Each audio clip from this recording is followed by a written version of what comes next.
So I started Millie's Facebook page because when she was diagnosed with Down syndrome, I personally, and probably my husband too, and our family had absolutely no experience whatsoever with someone with a disability. And I wanted to create the page to put it out there, to put photos and, you know, her progress, so all of our friends and family could be comfortable with her and get to know her, even if it was through social media.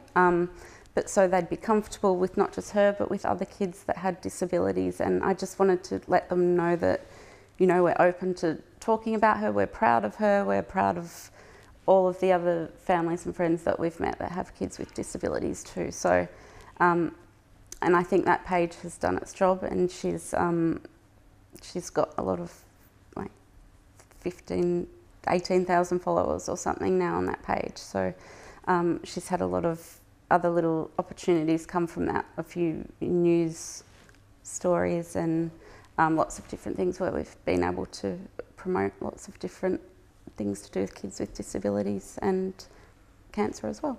Yeah. Well, I think that childhood cancer is a whole lot more common than I expected. I thought it was rare, and I still to this day probably wouldn't go down the street and see a little child with a bald head getting cancer treatment. It's not something you see often, but now that we're living it, it's out there and it's serious, and we're lucky that we have a girl that's on her way to being healthy again, but that's not the case for a lot of other families. And I think funding is so important. We can see firsthand what happens with funding for childhood cancer, and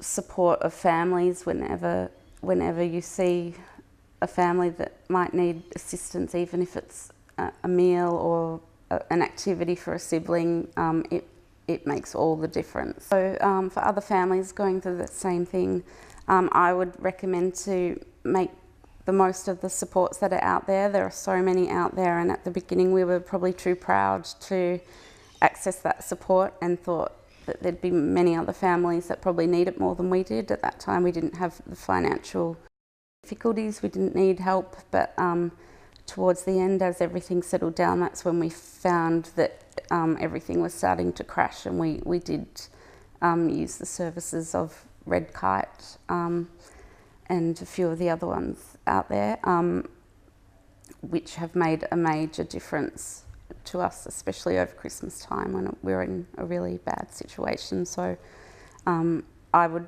recommend not to be too proud that the services are there for you, and to use them.